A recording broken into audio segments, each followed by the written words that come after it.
Ndikulandileni abale okondedwa kuli lingaliro la mawa walero, mawa wapa 1 June 2022. Okondedwa mawa walero tidzalingalira pa mawu a Mulungu amene akupezeka pa Yesaya 5 ndime yake ya 20 kulekeza 25. Mawu a Mulungu mchichewa cha lero akuti, tsoka kwa amene zoyipa amaziyesa zabwino, ndipo zabwino amaziyesa zoyipa. Amene mdima amauyesa kuwala, ndipo kuwala amakuyesa mdima. Amene zowawasa amaziyesa zotsekemera, ndipo zotsekemera amaziyesa zowawasa. Tsoka kwa amene amadziona ngati anzeru, ndipo amadziyesa ochenjera. Tsoka kwa zidakwa zimene zimayika mtima pa vinyo, ndipo ndi akatswiri posakaniza zakumwa. Amene amamasula olakwa chifukwa cha chiphuphu, koma amayipitsa mlandu wa munthu wosalakwa.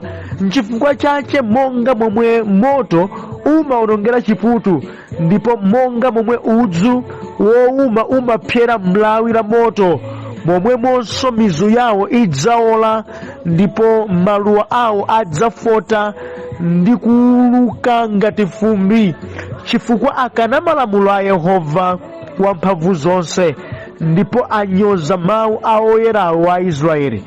N'chifukwa chache mkwiyo wa Yehova wayakira anthu ake, watambasula dzanja lake pa anthuwo, ndipo akuwakantha.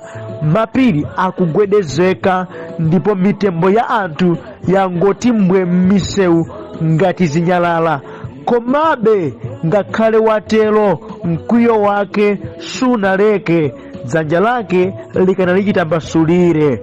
Mulungu wabwino ndi wamkulu amene adziwa kudalitsa. Mawu amenewa akumawadalitsa ndithu. Ndipo kondedwa, pa mawu amene tawerengawa kulingalira kwathu kutsogozedwa ndi mawu awa motere kuti, nthawi zina zinthu zimene anthufe timazigwiritsitsa ndi kumazitenga zabwino ndi zaphindu, Mulungu amakhala kuti amadana nazo kwambiri zedi. Amene zilipo zina okondedwa zimene ifeyo anthu timakhazikitsapo zeru zathu, ndipo timabokera nazo zimenezo. Maso athu ndi malingaliro athu zinthuzo timazitenga ngati zaphindu kwambiri zedi, ndipo timazitenga zopambana. Pozichita timatchulidwa ndife akatswiri, pozichita timaonetsa ngati ndife anthu oganiza bwino, koma yeti mbali inayi Mulungu zimenezo amakhala kuti akudana nazo pothera. Andioterewa tsono kuti wauze kuti mawu a Mulungu amadana ndi izizi. Umaoneka kuti oyankhulawe zeru ndiye ulibe. Munthu akati wadziyesa yekha kuti akuchita bwino, nthawi zambiri sadzudzulika, nthawi zambiri salangizika, nthawi zambiri amadziyesa yekha wanzeru kwambiri zedi. Ndipo anthunso akamati akumuombera m'manja ndiye nanji kumakhala kovuta kuti abwerere m'mbuyo nalingaliranso monga mwambali ina. Koma mati ndikuzeni mawu walero okondedwa, zilipo zina zimene anthu ku dziko kunozi timaziombera m'manja zinthuzo. Zilipo zina zimene munthu payekha amatha kuti akamazichita zinthuzo akudzitenga kuti ndi wanzeru, koma yeti mukapita ku mawu a Mulungu mukapeza kuti zimene zikutengedwa za zeruzo, zimene zikupatsidwa ulemuzo, zimene zikumpatsa munthuyo ngati oganiza bwinozo, mawu a Mulungu amadana nazo kwambiri zedi. Ndi mtima ukhawo wogonjera Mulungu umene ukhoza kusankha kumvera Mulungu. Ameni. Okondedwa, kudzitenga nokha wanzeru kapena ena akamakutchulani anzeru, sikuti Mulunguso amakutchulani wanzeru ayi. Musafike podzika nokha pa position ya mphamvu. Mumati popeza inuyo mumadzigomera kuti mumaganiza bwino, inuyo mumadzigomera kuti mumachita zinthu bwino, ndiponso mwinanso ena amagwirizana nanu nkumakugomerani namapatsa ulemu inuyo kuti napa izo mumatha kuchita. Musaganize kuti popeza zikutere ku dziko kuno, ndiye kuti mulunguso akamakuonani akukuonani wanzeru. Ayi, okudwa alipo ena akhozokhala ndi mapulani ooneka omveka, ooneka abwino, koma yeti mapulaniwo nga uchimo amene mulungu akamawaona akuwaona anthu amenewa ngati anthu ochimwa ndi anthu atsoka. Ndichifukwa kuti kofunika kuti moyo wa munthu ndi machitachita ake tizizifafaniza zimene zizi ndi mawu a Mulungu. Zochita zanu, zochita zathu tizizifananitsa ndi mawu a Mulungu, ndipo tidzigonjera ku mawu a Mulungu, tidzichita zinthu zimene mawu a Mulungu atilangiza kuti tichite motero. Ndi pamenepo tsono ngakhale Mulungu mwini adzatiyesa ife anzeru, paja malemba akuti chiyambi cha nzeru ndiko kuopa Yehova.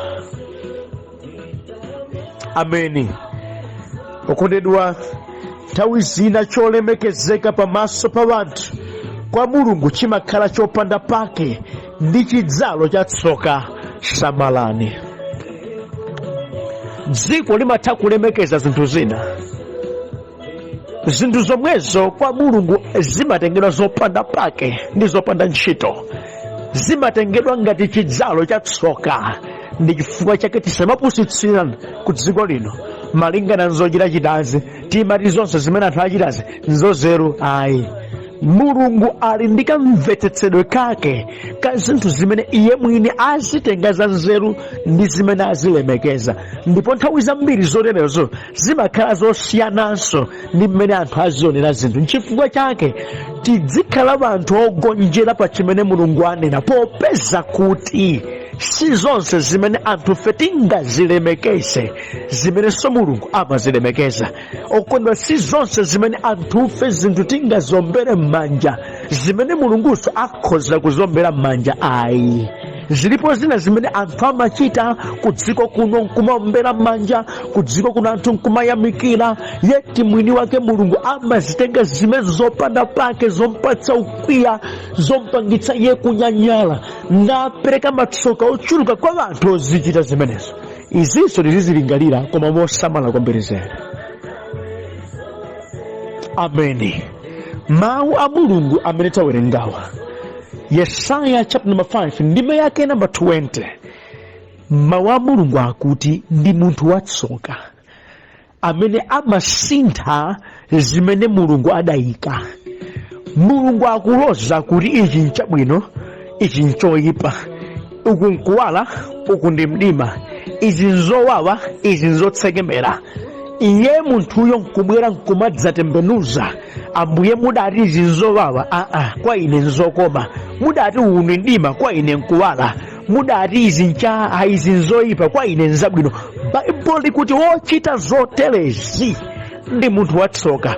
Pamene tsono ku dziko kuno kumati munthu akamatembenuza zimenezozo, anthu ena akhoza kumuyesa kuganiza bwino, anthu ena akhoza kumamuombera m'manja achita za nzeru, anthu ena akhoza kumutenga munthu ameneyi ngati kuti zikuyenda bwino, koma yeti Mulungu akamamuyang'ana ameneyi akumuyang'ana ngati watsoka. Ndiye kuti abale wanga, zimatha kutheka zimene munthu akhazikitsa mwini wake umaziona ngati ukukhoza, ndipo mwinanso ena okuchita sapoti pa zimene ukuchitazo akhoza opezeka ndithu, koma tsoka lili apa. Ngati ukuchita zosempana ndi Mulungu ndi tsoka lalikulu, chifukwa simungakangane ndi Ambuye tiyembekezera kuti niwe mungawine. Sizingatheke,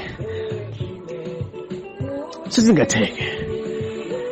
Alipo anthu ku dziko kuno amene akamanyadira mu uchimomo amadziona iwo oganiza bwino, ndipo sadzudzulika, ndipo amaona kuti umenewo ndiye moyo.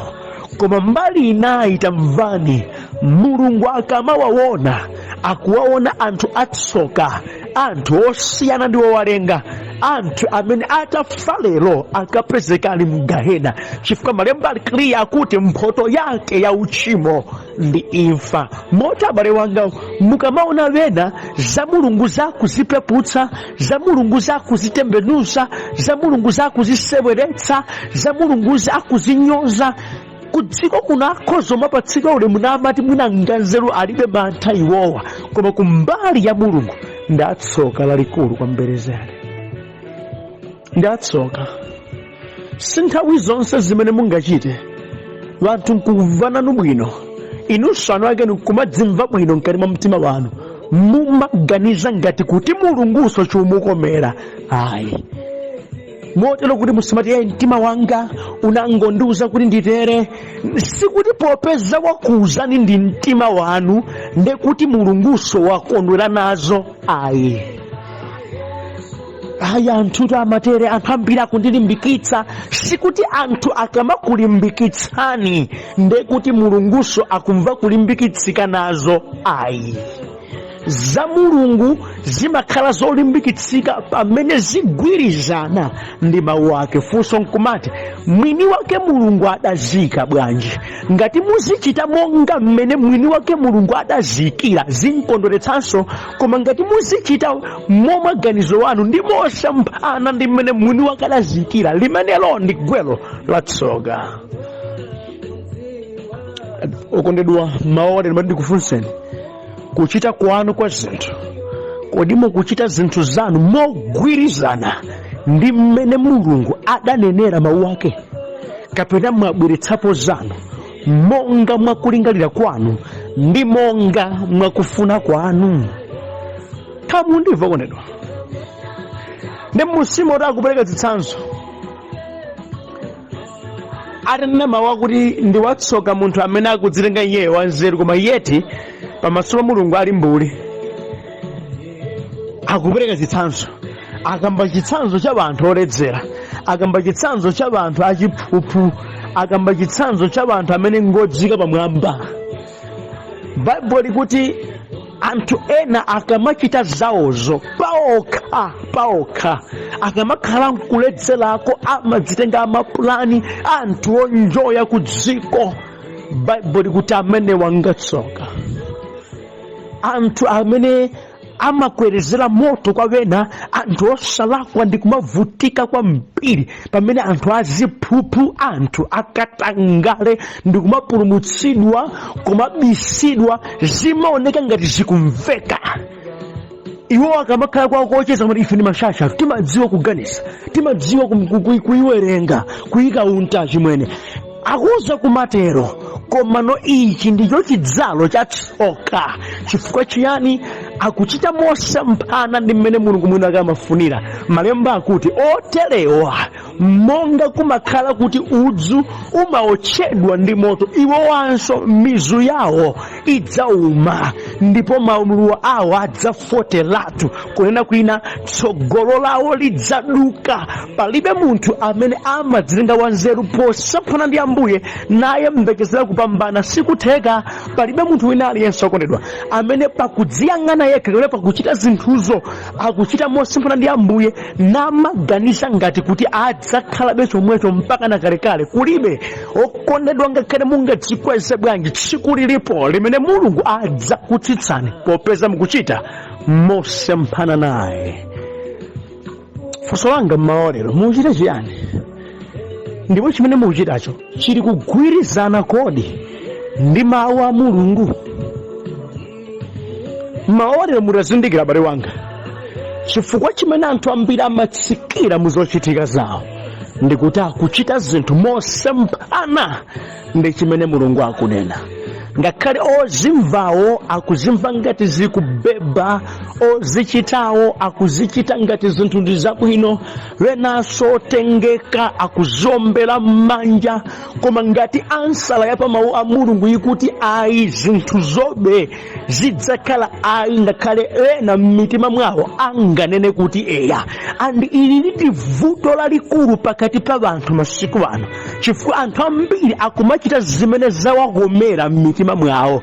Ndi uthenga maolero, ngakhale mutamadzichita zimene mukuti anu akenu mukumva nazo bwino ndipo zikukusangalatsani, muli mzifukwa anu akenu zodzichitira zinthuzo zimati zikukhala bwino pamaso panu. Koma ngati ndi zosamphana ndi mmene mulungu adachitira, ansala yake ndi zilobe basi. Ndipo mawu a mulungu akuti monga udzu umaotchedwa ndi moto, inunso mudzatenthedwa nazo zimenezi. Tsogolo lanu lidzatha, kunena kwina zimene mukuchitazi zidzatha ndithu, zidzadilizika, chamanyazi chanu chidzaoneka. Chamundimva? Palibe munthu amene amalimbana ndi Mulungu iyeyo ndikupambana zosatheka. Okondedwa wanthu, akamakhala muzinjoyi za dziko, akamaledzera Baibulo litchula akuti zidakwa zimene zimayika mtima pa vinyo, ndipo ndi akatswiri pakasakaniza ka vinyo pa zakumwa iwo unukhala mashasha akuzisakaniza, amene amamasula olakwa chifukwa cha chiphuphu aliponso oterewa umachita zimenezi. Kwa iwo akumva bwino, akudzitenga mashasha.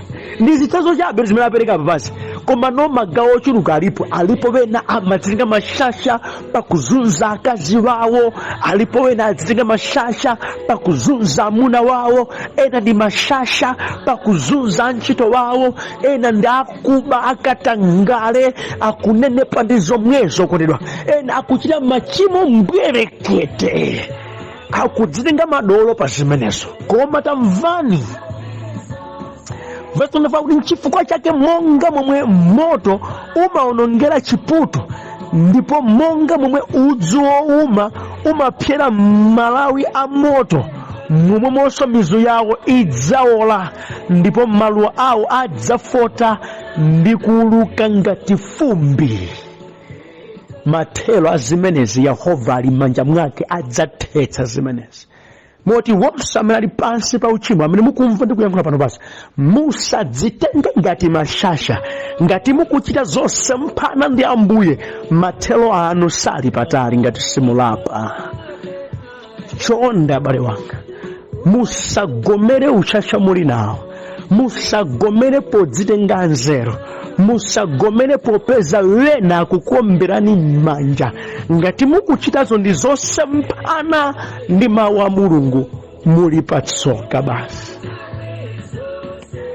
Ndikomalizira kwake okondedwa, kalikonse kochita wanthu kamakhala ndi zotsatira zake. Popeza anthu akana kumvera Mulungu, sizimangothera kuti akana basi chete ayi. Chifukwa akana malamulo a Yehova ake wamphamvu zonse, ndipo anyoza mawu a oyera wa Israeli, zotsatira zake ziliko. Verse 25, n'chifukwa chake mkwiyo wa Yehova wayakira anthu ake, watambasula dzanja lake pa anthuwo, ndipo akuwakantha.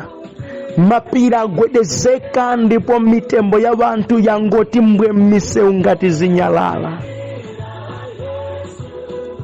Kufotokoza kuti zilipo zopweteka zake zakudzitamandilako, zakusiyana ndi Mulungu ziliko, zomatembenuza zimene Mulungu anenazi nkumaikapo zanu. Ndikuzana abale wanga, zilipo zotsatira zake. Ngati Mulungu adakamba kuti ichi chinafa chidzitere, iwe nkuli iyayi kwa ine ichi chidzitere, zilipo zotsatira zake.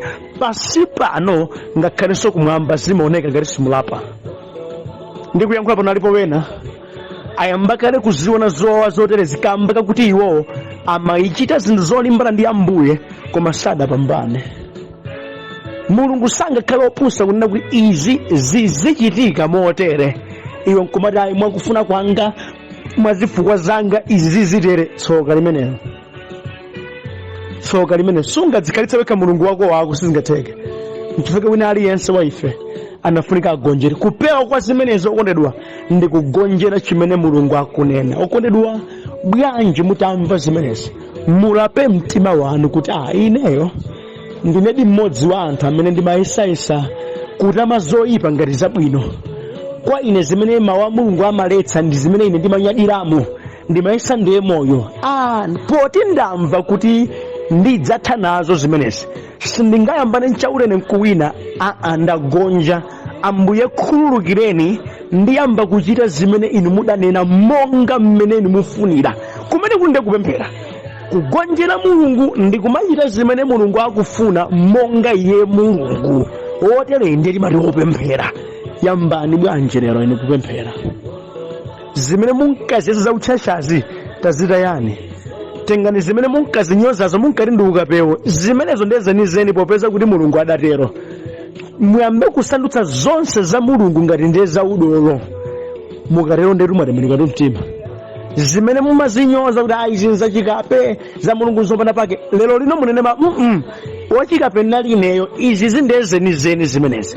Mukatero moyo wanu ukhala bwino ndi kumukhulupirira Yesu Khristu kuti inetu uchimo wangawu nafunika ndife nawo, koma zikomo Yesu adandifera kale. Chifukwa cha imfa ndi kuuka kwake kwa Yesuyo, ineyo nabwera Ambuye khululukireni.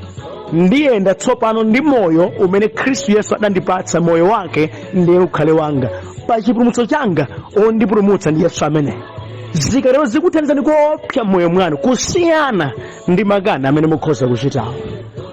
Ambuye bwanji akuthandizeni okondedwa mutamva zimenezi, kuti inu musakhale watsoka amene mukhoza makayesayesa kusintha zimene Mulungu adayika. Ayi, mungopweteka nazo zimenezi. Ndipo zimakhala zowawa chifukwa pa verse number 25 musimani komabe ngakhale watero mkwiyo wake sunaleke, dzanja lake likanalichita mbasulire. Kuti ngakhala makayuda akudiliza anthu akatsimikizika mtima kuti ndidilizabe zimenezi, salekatu amachitabe zimenezi. Tsono musakumane nazo okondedwa, mverani Mulungu, dzichepetseni. Ambuye akuthandizeni pamene mukulingaliranso mozama za uthengawo moyo wanu, kuti mukhoza kubwerera ndi kuyamba kuchita zoyenerana ndi mawu a Mulungu zimene Mulungu afuna moyo mwanu. Ndipo Ambuye akudalitseni pamene mukhalanso ndi malingaliro otere. Amen.